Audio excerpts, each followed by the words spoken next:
여러분 안녕하십니까? 뉴스투데이 제주입니다. 공항 관제탑에서 근무하는 항공 관제사들은 항공기가 안전하게 이착륙할 수 있도록 통제하는 중요한 역할을 맡고 있는데요.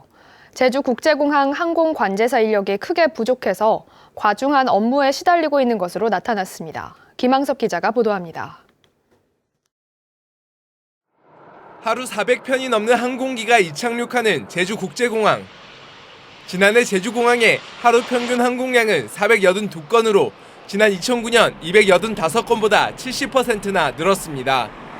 하지만 항공기의 이착륙을 통제하는 항공관제사는 43명으로 2009년 44명보다 오히려 1명 줄었습니다. 올해 6명이 충원되기는 했지만 여전히 정원 57명에 비해서는 8명이나 부족합니다.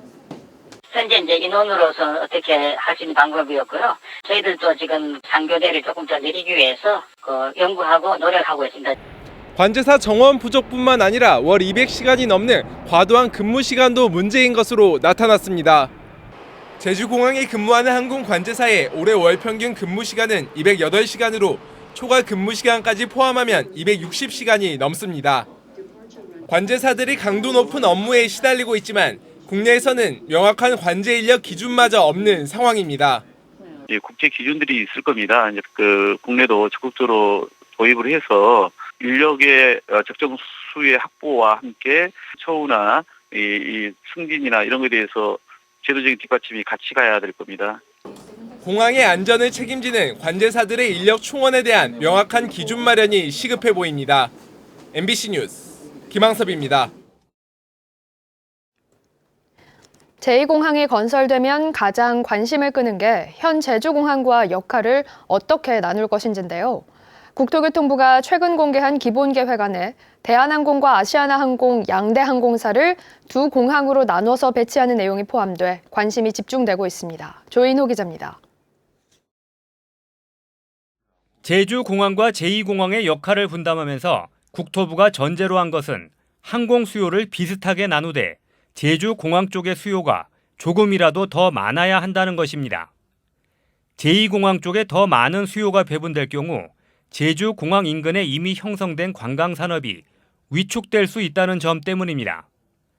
이에 따라 항공사들을 국내 대형 항공사와 자회사 그룹과 지상조업사를 함께 쓰는 국내 저가항공사 그룹, 외국 대형 항공사와 외국 저가항공사로 분류한 뒤 지난해 점유율을 기준으로 공항별로 배분했습니다. 제주공항에는 대한항공과 자회사인 진에어, 티웨이 항공과 이스타항공, 외국 대형 항공사들을 배치하고 제2공항에는 아시아나항공과 자회사인 에어부산, 제주항공과 외국 저가항공사들을 배치하는 시나리오입니다. 국토부는 이 같은 시나리오가 앞으로 항공사들의 시장 점유율과 노선의 변화에 따라 바뀔 수 있지만 기본적인 틀은 마련된 것이라고 밝혔습니다. 계속 이제 바뀌는 거죠. 왜냐하면 저희가 이 공사 착공 때까지 또 여건이 어떻게 변할지 모르고. 근데 무시할 수는 없고 기본적인 틀은 일단 이렇게 결론이 났다고 봐도 되는 거죠. 근데 일단 그런 식으로 간 다음에 계속 이제 논의하면서 조정을 하는 거죠, 저희가. 하지만 제주공항이 이미 세계적인 알짜 공항으로 자리 잡은 상황에서 제2공항으로 이전해야 하는 항공사들은 초기 비용과 불확실성 때문에 반발할 게 뻔한 상황입니다. 도내 관광업계도 항공사들과 연계해 관광 상품을 만들고 손님을 유치하고 있는 만큼 항공사 분리 배치 방안이 확정될 경우 파장이 클 것으로 보입니다. MBC 뉴스 조인호입니다. 제주시 용담동 소음피해 대책위원회는 제주도의회에서 기자회견을 열어 도의회는 제2공항 공론화 추진을 중단하고 원희룡 지사는 제2공항 기본계획 고시가 신속하게 되도록 국토부에 건의하라고 요구했습니다. 이들은 전문적인 지식이 없는 일반 도민을 상대로 한 공론조사로 공항 건설 여부를 결정하는 것은 위험하다며 김태석 의장은 소음 피해를 받고 있는 용담동 주민과 먼저 대화하라고 주장했습니다. 당산봉 붕괴 위험지구 정비공사를 둘러싼 각종 의혹을 이 시간을 통해 연속 보도해드렸는데요.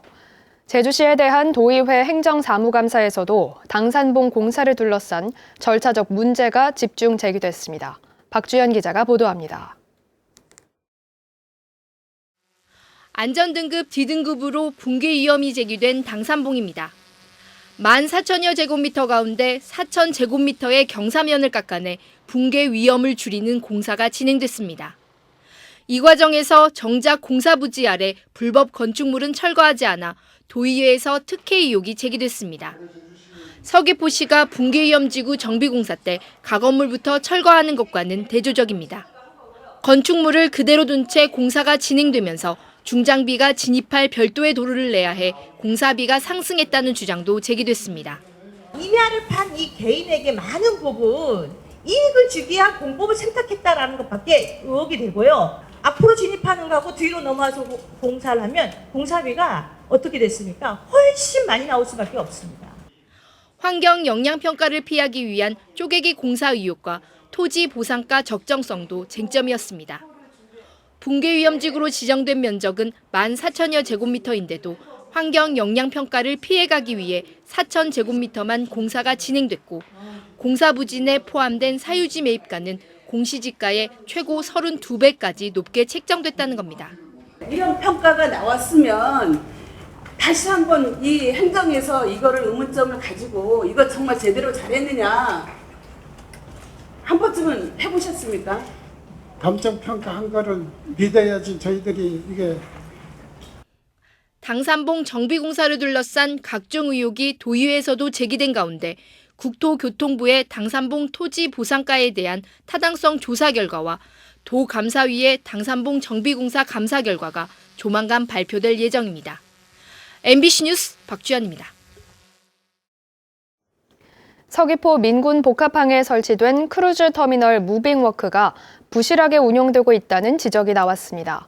농수축 경제위원회 임상필 도의원은 해양수산국에 대한 행정사무감사에서 민군 복합항의 무빙워크가 부실하게 설치돼 1년도 지나지 않아 하자 보수가 발생했고 지난해 하자 보수 비용만 36억 원이 소요됐다고 지적했습니다.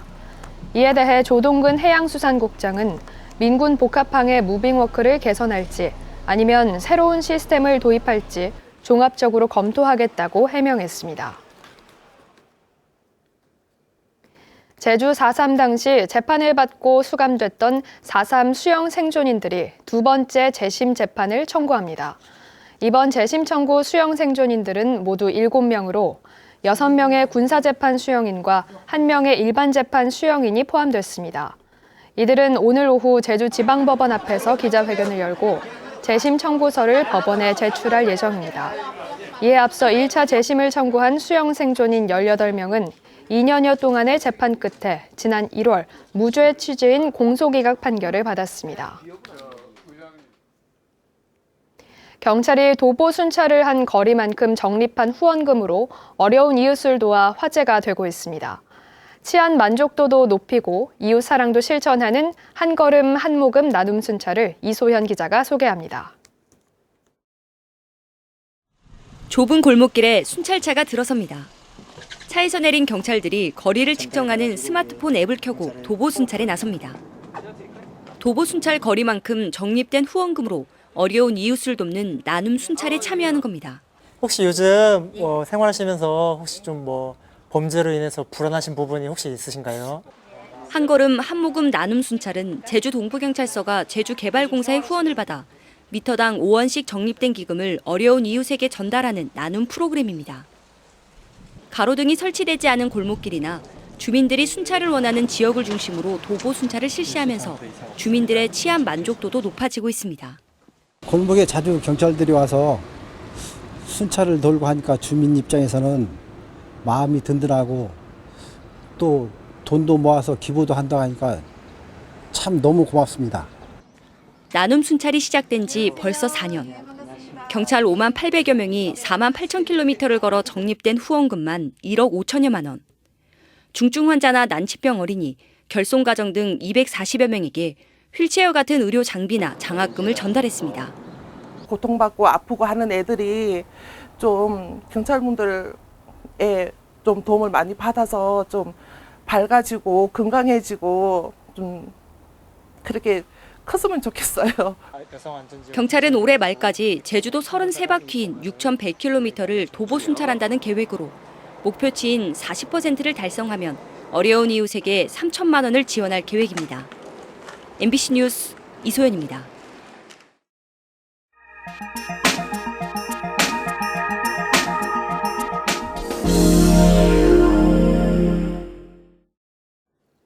다년생 식물인 황기가 건강에 좋다는 얘기는 많이 들어보셨을 텐데요.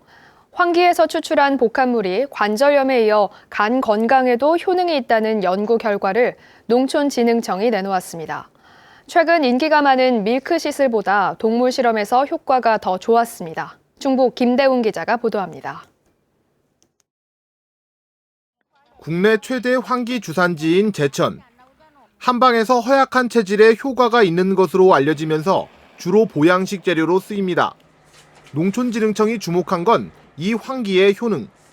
지난해 연구에서는 황기와 약용작물인 지치를 섞은 복합물이 관절염 통증을 줄이고 관절 기능에 도움을 준다는 결과가 나왔습니다. 이번에는 간 건강에도 효능이 있는지 동물 실험을 벌였습니다. 비알코올성 지방간을 유도한 실험쥐에게 6주간 먹인 결과 간 조직의 무게는 32% 줄었고 간 손상 관련 효소와 중성지방도 절반 수준으로 줄었습니다. 중성지방이나 콜레스테롤 수치가 낮아졌고 간 손상이 억제되는 효과가 있음을 확인하였습니다.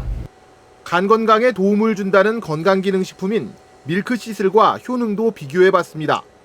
간 중성지방이 30% 이상 더 감소하는 등 일부 지표에서 더 우수한 효과가 있었습니다. 밀크시슬은 서양 엉겅퀴 추출물로 수입에 의존하고 있습니다. 밀크시슬 수입산 원료를 좀 대체하는 그런 효과도 있을 뿐만 아니라 농가의 소득을 올릴 수 있는 그러한 기회가 될 수 있다고 생각됩니다. 다만 이번 실험은 동물이 대상이어서 사람에게도 동일한 효능이 있는지는 추가로 실험이 필요합니다. 농촌진흥청은 이번 결과를 특허 출원하고 내년 상반기까지 기능성 원료로 등록할 예정입니다.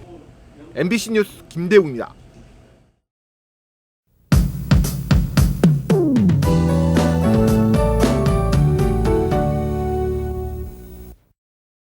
오늘 오후부터 밤까지 북동풍이 강하게 불면서 산지와 성산 지역을 중심으로는 비가 오겠습니다. 예상되는 강우량은 5에서 20mm 정도고요. 비가 내리는 지역에서는 안개가 짙게 끼는 곳이 있겠습니다. 교통안전에 유의하셔야겠습니다. 기온은 어제와 비슷하겠습니다. 최저 기온은 17도, 낮 최고 기온은 22도를 보이겠는데요. 선선한 가을 날씨를 보이겠지만 아침 저녁으로는 조금 쌀쌀할 수 있는 만큼 여벌의 겉옷을 챙겨 나가시는 게 좋겠습니다. 다음은 자세한 지역별 날씨입니다. 현재 기온 북부와 동부가 17도, 서부와 남부가 16도를 보이고 있습니다. 낮 최고 기온은 남부가 23도, 북부와 서부 동부가 22도로 예상됩니다. 오늘 도서 지역은 구름 많겠고 현재 기온 대체로 15도 선에서 출발하고 있습니다. 모레까지 제주도 남쪽 먼바다와 동부 앞바다를 중심으로 바람이 강하게 불겠고 물결도 1.5에서 2.5m로 높게 일겠습니다. 항해나 조업하는 선박은 주의하시기 바랍니다. 오늘 아침 제주공항은 구름만 조금 낀 가운데 항공편은 정상 운항되고 있습니다. 주간 날씨입니다. 목요일에 한 차례 비가 더 내리겠고 주 후반으로 갈수록 기온이 더 내려가겠습니다. 날씨였습니다. 김성원 제주도 정무부지사 예정자에 대한 제주도의회 인사청문회가 오는 30일 실시됩니다. 이번 인사청문회에서는 강철남 위원장 등 도의원 7명이 김성원 예정자에 대해 정무부지사로서의 자질과 도덕성 등을 검증할 방침입니다. 인사청문 특위는 인사청문 이후 적격 여부에 대한 의견이 담긴 보고서를 도지사에게 전달하고 도지사가 임명 여부를 결정하게 됩니다. 제주도개발공사는 주택 매입 사업으로 확보한 임대주택에 입주할 신혼부부 45세대와 청년 29세대 등 모두 74세대를 모집합니다. 신청 자격은 무주택자로 신혼부부 계층은 혼인 7년 이내, 예비 신혼부부와 한부모 가족이고 청년은 해당 가구의 거주지가 서귀포시 지역으로 등재된 대학생과 취업 준비생 등입니다. 신청은 다음 달 초순 개발공사 사무실에서 현장 접수로만 이뤄지는데 임대주택은 임대보증금과 월 임대료가 시중 시세의 30-40% 수준입니다. 도내 렌터카 3대 가운데 한 대는 자동차 결함에 따른 리콜 조치를 이행하지 않은 것으로 나타났습니다. 국토교통부가 제출한 국정감사 자료에 따르면 2013년부터 5년 동안 리콜 명령을 받은 도내 렌터카 9,300여 대 가운데 리콜하지 않은 차량이 2,700여 대에 달했습니다. 이는 일반 차량의 리콜 미이행률 11%를 크게 웃도는 것으로 렌터카 업체가 리콜 수리 시 영업을 하지 못해 소극적으로 대처하고 있다는 분석입니다. 제주도가 내년도 국고 보조금으로 1조 5천억 원을 확보해 지난 2009년 이후 가장 많은 국비를 확보했습니다. 특히 지원받은 국비 가운데 환경 분야 사업비는 도두 하수 처리장 현대화 예산 1,800억 원을 포함한 3,200억 원으로 지난해 1,700억 원에 비해 2배 가까이 늘었습니다. 제주도는 국회 예산 심의를 통해 국비 추가 확보에 나설 계획입니다. 제주시가 올해 연말까지 연안 어장에 쌓인 해양 쓰레기를 수거합니다. 해양 쓰레기 수거 대상지는 제주시 동부와 서부 지역 2곳으로 오염물질 유입이 많은 마을 어장과 해양 쓰레기 관련 민원이 제기된 곳을 선정할 방침입니다.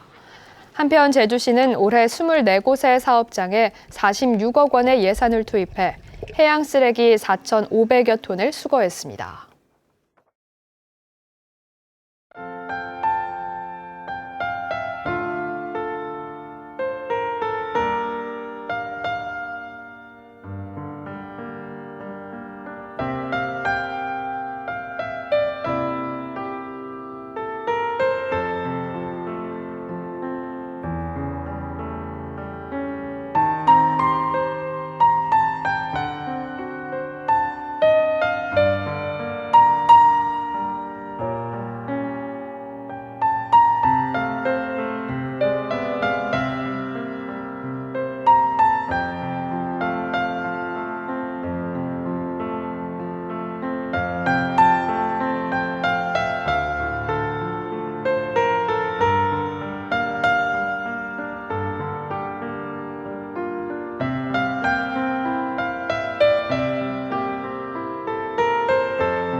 뉴스투데이 제주를 마칩니다. 여러분 고맙습니다.